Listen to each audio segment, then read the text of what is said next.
All right. Looks like we are recording. Okay, so I'll go ahead and get started.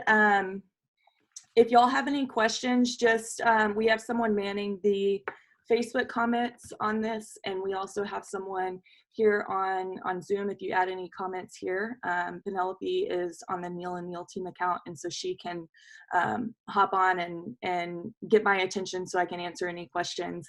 If I don't have the answer today, I can get it for you and get back to you. But hopefully you'll have some good takeaways for how to use showing time and the reports feature on showing time a little bit better for your clients going forward. So I'm here on the home page. I'm just going to log in. This brings you to your basic page. Go to reports over here on the left-hand column. And this brings up a whole lot of information. I'm going to make this smaller. I'm not sure why that's showing up. So this will bring up a whole different plethora of reports that you can go into. If you're a data nerd, this is great. You could spend probably hours in here. So first, the main thing that I'm going to cover today is the target market analysis. That's down here at the bottom. The other things on here are more to track your own listings that you have, or to track your activity, how many listings you've taken, any price changes you've done on those listings, that sort of thing. So these right here in the middle are more either for your listings or your own numbers. Activity on comparables report, I'll get to that at the end. It can be useful. It's not quite as useful, I don't think, as the target market analysis. So we'll just kind of cover it briefly toward the end. And the market stats is really helpful as well, although it has been down all week. So if it's still down, I'll just give you an idea of what you can find in there, and you can go back in and check later to see what you can learn from that. So I'm going to go to the target market analysis, which is the bottom one that you bring up. It brings up this very basic page. So this is pretty much all of the criteria that you have to work with, which is kind of good. It doesn't give you a million options like the MLS does. At the top, you can see it gives you showing scheduled for the last 30 days, last 60 days, last 90 days. I don't think you can go beyond 90 days. It's got to be within the last 3 months of showing data. And then if you want to get more specific, you can put in last week or 2 weeks back or something like that in the date range. On price range, you can go pretty much as low as 50,000. I'm going to keep it at 100 for now. You can go up to 10 million. I'm going to keep it at 1 million for now. That's where it automatically starts. And you can go in different increments. We'll talk more about the increments in a little bit, but for now, since we have such a wide range, I'm going to keep it at 100K increments. You can even specify number of bedrooms. You can go in and specify cities, zip codes, property type, subdivision, school district, and areas. All of this information comes from the MLS, so it should match up pretty well with what is recorded in the MLS. So to start out, I think I'm going to look at things as if you have a buyer first, as if I have a buyer coming into town.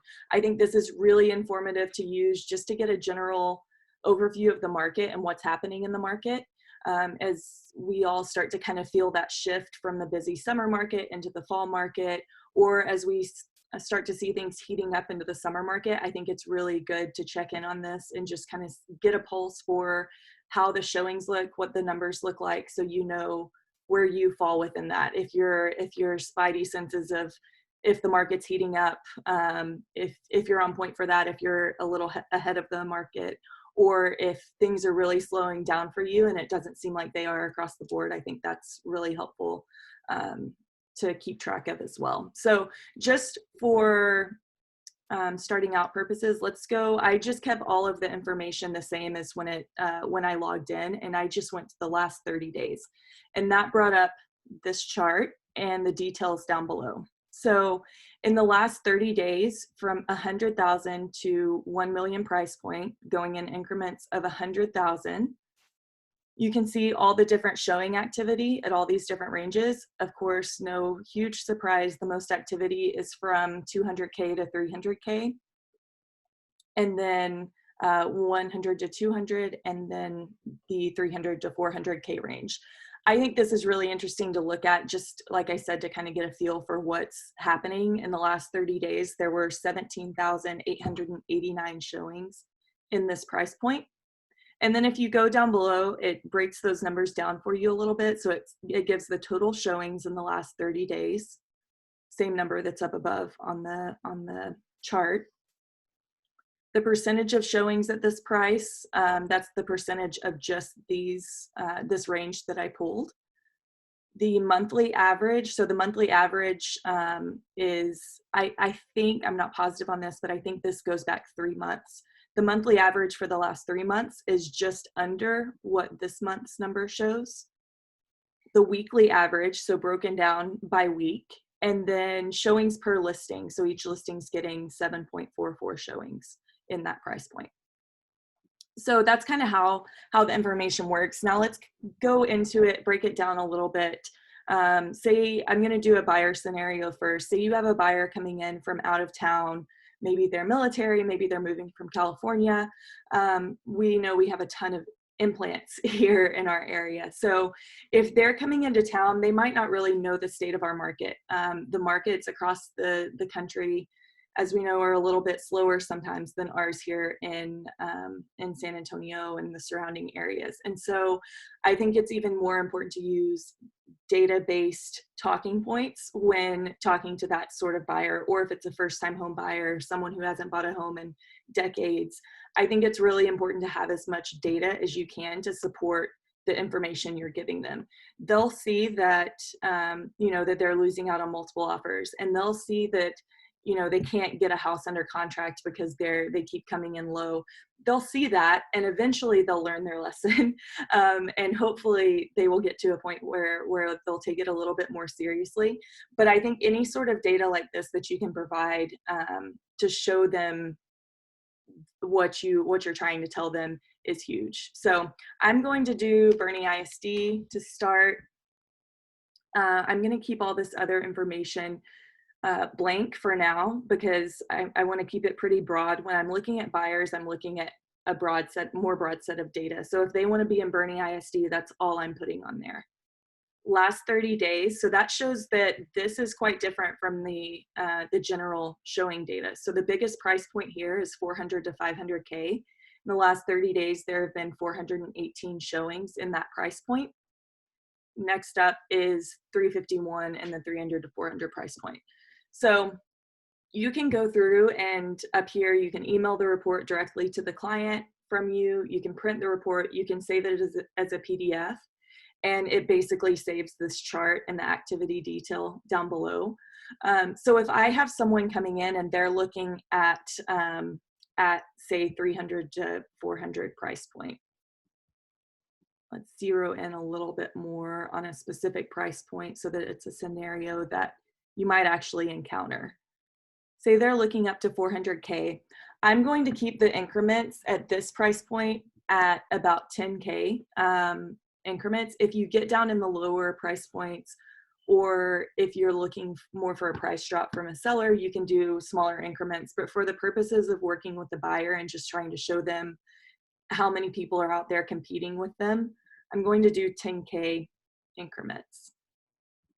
Go to the last 30 days, and the biggest price point is this 390 to 399.9. So if you have someone looking up to 400 and you can see that they're in this price point, hanging there at the top, they're wanting to look at a lot of houses that push their price point, I would definitely use this as hey, this is how many people are also out there looking at every listing that comes up in that 10K price range.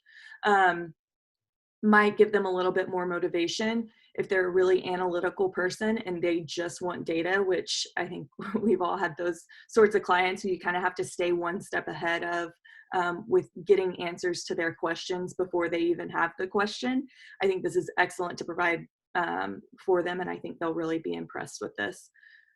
So if you come down to the activity detail, you can see that what's really interesting when you start breaking this down is this is the highest price point. Now, I wish that they would just lump 400K in with this, but I guess they've got to toggle it in a way that makes sense. But you can see there were 109 showings total in that price point.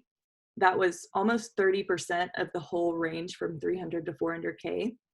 Monthly average was 105, so it's a little ahead of what the monthly average has been, actually. That breaks the weekly average down to 24.6 showings in that 10K price point per week, and showings per listing. This is where it gets really interesting, because sometimes you'll see a price point like this one that has a ton of showings in that price point, but the showings per listing will be really low.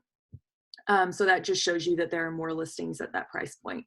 That is something to understand. You can always go in and cross-reference this with MLS and see how many listings there are in Bernie ISD from 390 to 399, 999. And that'll give you an idea of how many each listing is getting, or how many listings there are that account for these 109 showings.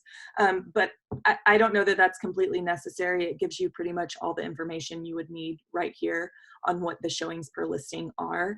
So I would just tell people each showing is getting an average of 6, or each house is getting, in this price point, is getting an average of 6 showings per listing. So when you look at this, this is not 100 people or 109 people that you're competing with. This is 109 showings. So that could be 10 different people. Oh, let me move. What you need to see.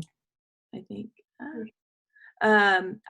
this could be, 10 different people or 5 different people accounting for all of these showings. It depends on how active they are.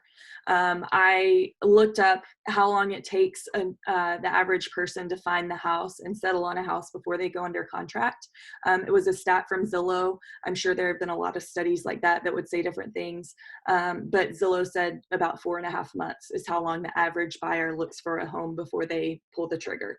So I think if you're looking for a buyer, it's great to look at the last 30 days of data, but I think it's even better to go the last 90 days, because it's very likely that these people are still looking for a home.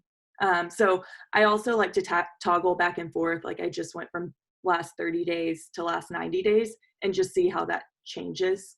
A lot of times you'll see the length of the bars stay exactly the same. It's really interesting that stays pretty consistent over time. And then sometimes there's a little bit more change, like there was on this one.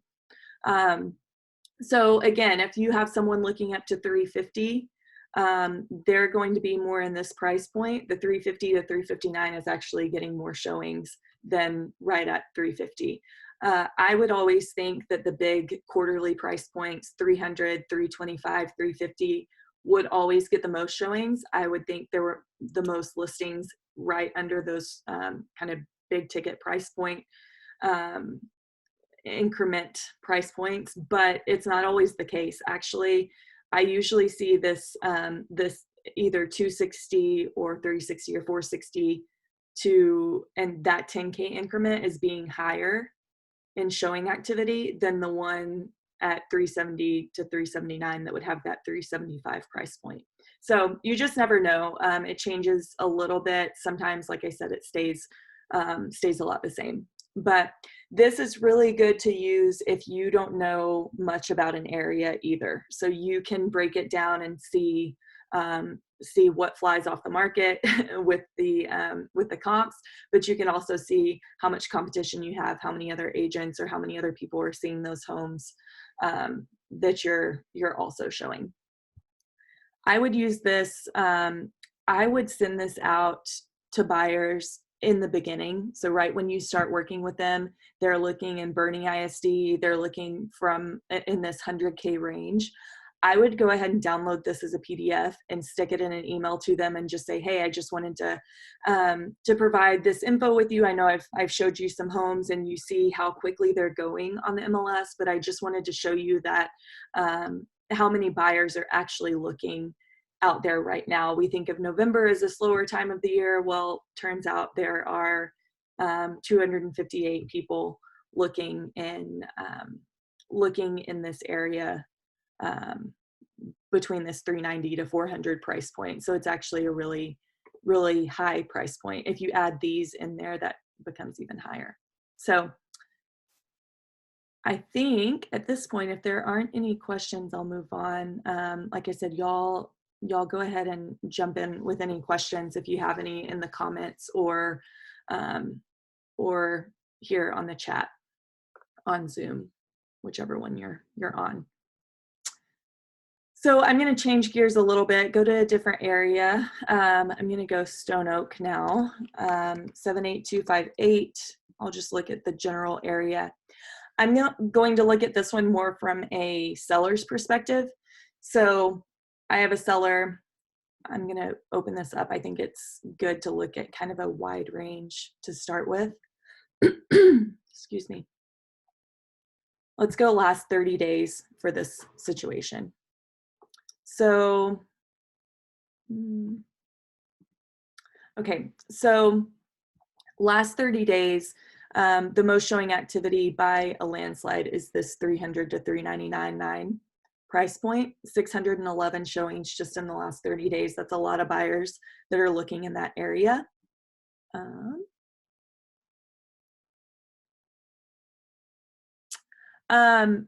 Catherine's asking if that accounts for second showing and walkthrough. I believe it does. I'll have to check on that to be sure, but I believe that it is any of the showings that are scheduled through there. So if we're going to look at 78258, say you have a listing coming up, if it's in this 300 to 400K price point, you're going to be in the hottest price point for where the showings are happening. Let's say I'm going to use the same. Let's do pretend I have a listing that's in the high 200s. So competitive price point, but we're not getting any action on it. Like I said earlier, when you're working with a buyer view and you're wanting to send this out to buyers to provide more information about how hot the market is for them, I would use bigger data. So the whole school district, the whole zip code, the whole area, Alamo Ranch, wherever it is, because usually buyers aren't stuck to a specific neighborhood. They might be stuck to a school district. They might be stuck to a general area. If they just want to be in North San Antonio, you can add 78260, 78261, whatever you need to do to get all of those areas that buyer is looking in. When you're working with the seller, I think if you're under 300, I think it's really important to make sure that you do 5K increments, because that's likely the price drop that you're going to get from 250 below, sometimes up to even 300 and below. You're probably going to be shooting for a $5,000 price increment. So I'm doing a 5K price increment here. As you get higher in price points, if you're getting into the 400s, 500s, where you see those bigger price drops, you can space it out a little bit more and do more of a 10K, even a 20K increment as you get higher and higher. I think actually 25K, yeah, 25K as you get higher and higher. But in these price points, I like to do 5,000 increments. I'm actually going to go up to 350 on this to give us a little wider range. So if you look in the last 30 days, the activity is a little bit all over the board. I'm going to make it a little smaller just for ease of viewing. So I think this is important to send out regularly over to your sellers. I think everyone has different guidelines on how often they talk to sellers. I don't know if you're scheduling a call weekly, if you're scheduling a call monthly, bi-weekly, whatever it is. I think this is a great tool to use to supplement that conversation and show them, just kind of like with the buyer, show them another level of data that supports what they're looking at for their house. And maybe they felt that it's gotten a little slower, and you can show them if it's gotten a little slower for others or if it's just them. You can see how many showings they should be getting on their listing, and if you're below that, then it might be time for a price drop. So looking in this price point from 275 to 325, say you're in this price point at 300 to 305, you're right above the 300 price point. And I've had a seller before say, well, what does 5K really do? What's that really going to do? Well, for one, it's going to get you sent back out on the MLS, and it's going to show up as a price change. It's going to get you better visibility, but it's also going to get you in this 295 to 299, 999 price point that's getting a ton of activity. It's getting the second most in this whole range. So I think people are sometimes suspicious of things like that. What is it really going to do to drop 5K? Is this really going to be worth it to drop 5K? In this sort of situation, it is. And if they look at this and say, well, that's just from the last 30 days, you can go back 90 days and pull that. It's still the top price point. Kind of like I said earlier, these two seem to be consistently the highest over the last 90 days, last 60 days, last 30 days. So it's kind of weird how they stay like that sometimes. So I think this is a great conversation to have with the seller. If you're sending it consistently, I think it's smart to reference this in your conversation if you're trying to get a price drop. You obviously wouldn't want to drop all the way down to 290 to 294.9 because they're getting, a third of the showings that that this price point is getting. So this is a great tool to get a price drop when you need one.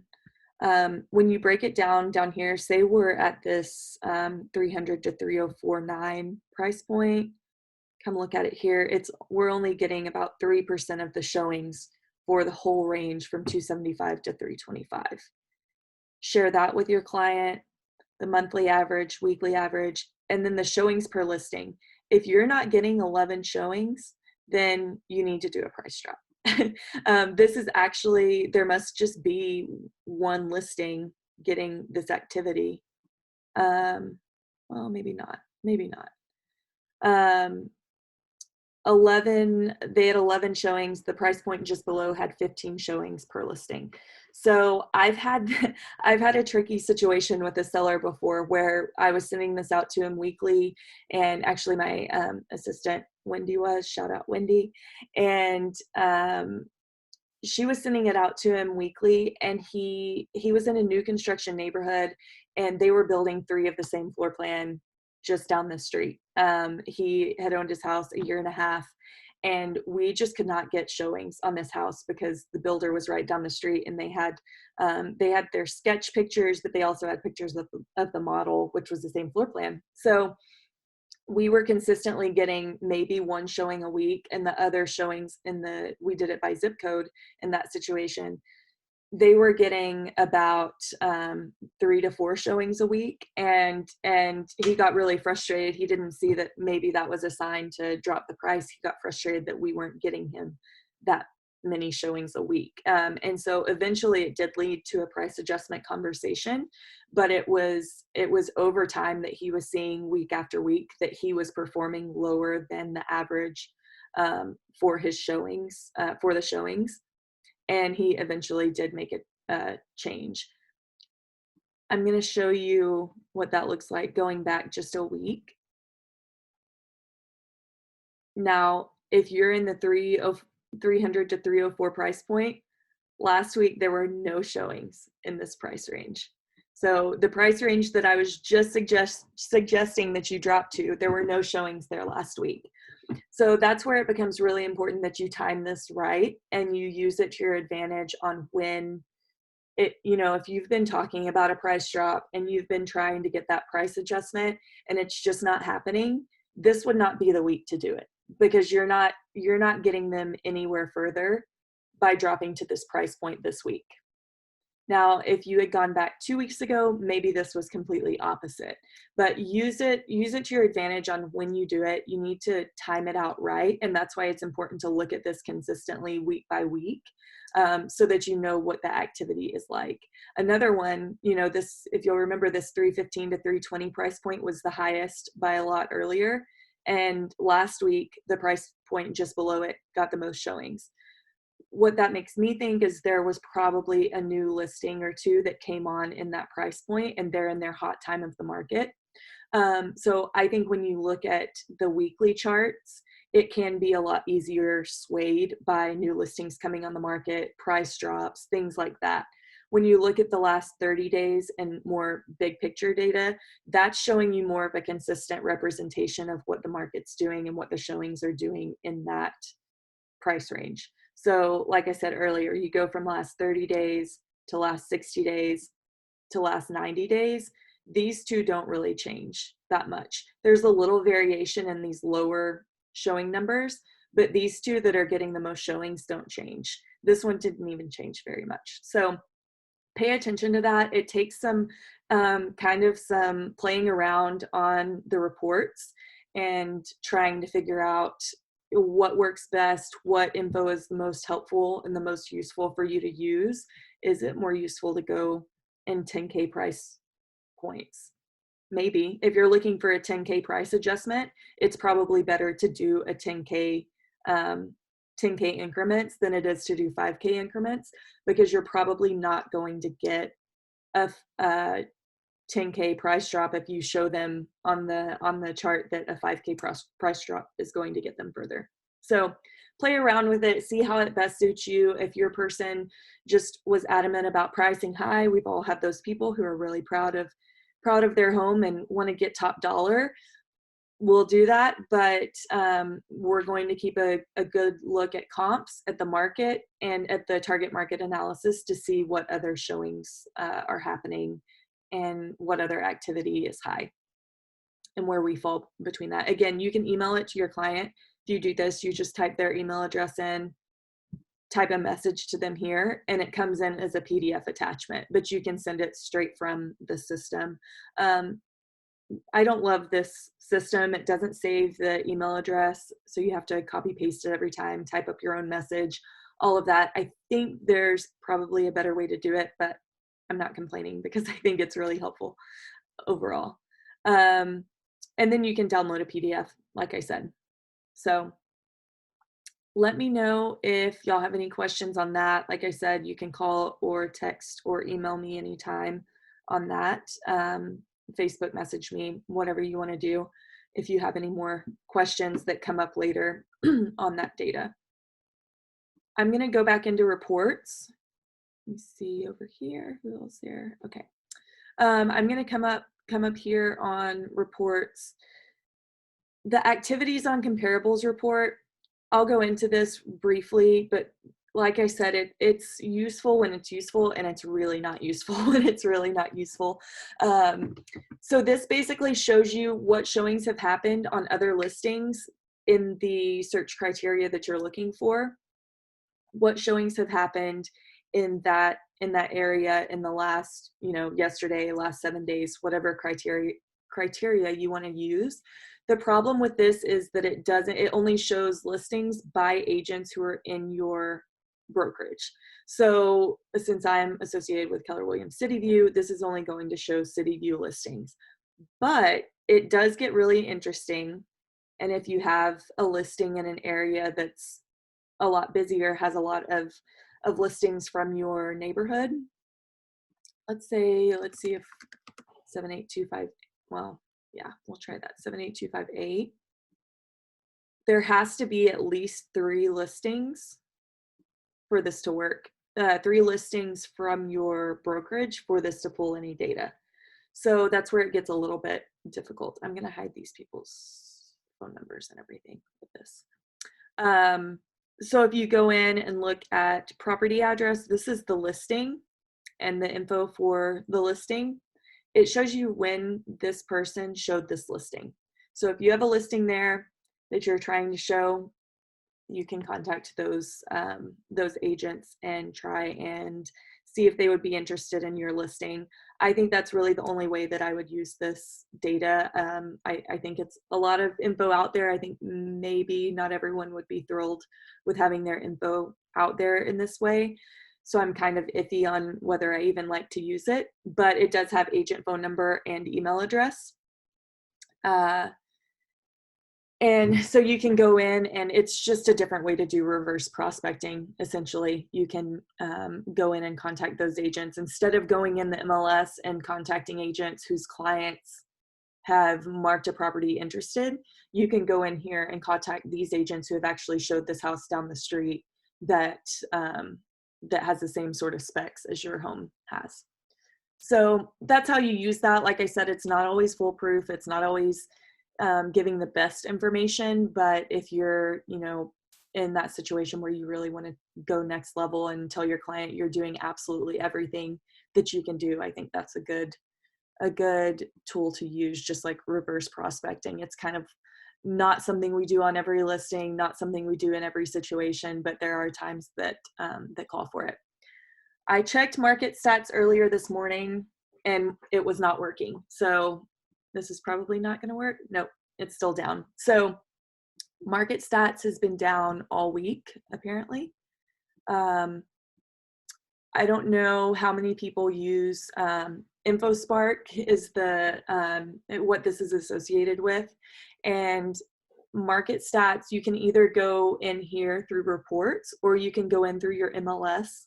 On MLS, on my homepage anyway, it's at the bottom right hand corner of the screen, home screen when I log in, and it just pulls up. You can kind of see on the little thumbnail here, it just pulls up a ton of data. So you can pull up a specific zip code, a specific city, a specific neighborhood, anything like that.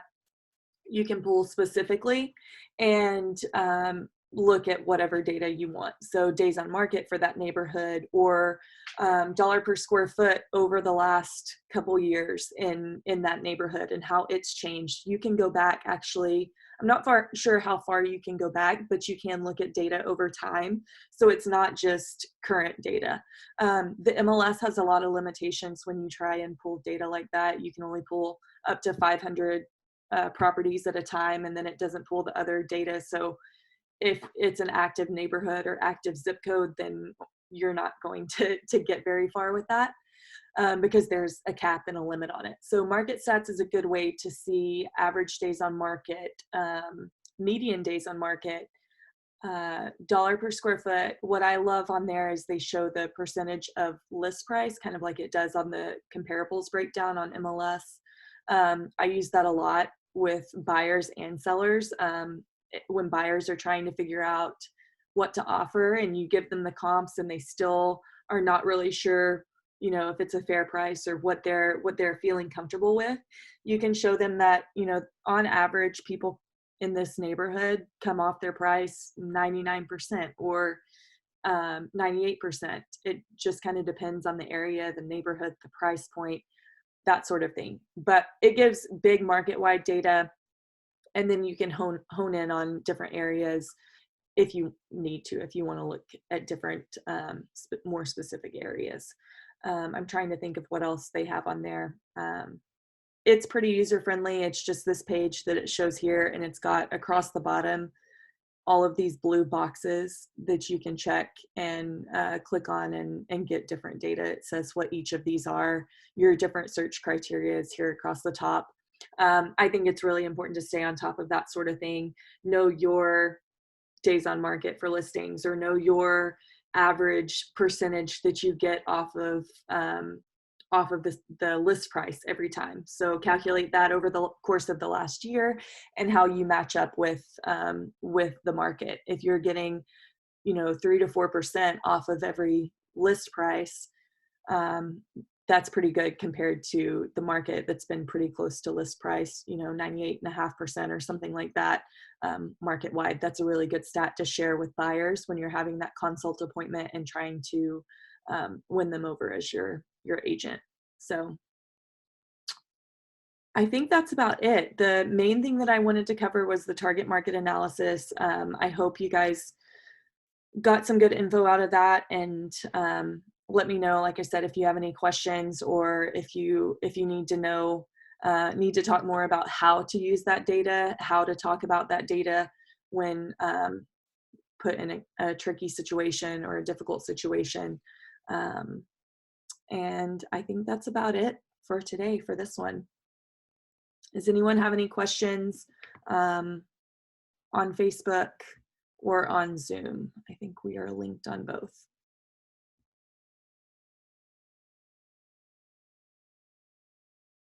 Don't see any coming in. All right.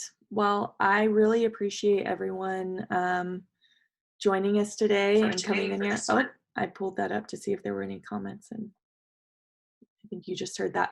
I appreciate y'all joining, and I hope that we can do this more often. I think it's, I enjoy teaching and presenting and doing this sort of thing, and hope that it was of value to some of you. And well, I really appreciate everyone joining us today. I pulled that up to see if there were any comments. Okay, sorry about that. Let me know if y'all have any questions. I hope you were able to get something good out of this. Go back into market stats over the next few days and see if it's working. And if you have any questions about market stats, let me know. It's pretty self-explanatory. But yeah, I think that's it. Y'all have a great day, and I'll talk to you soon.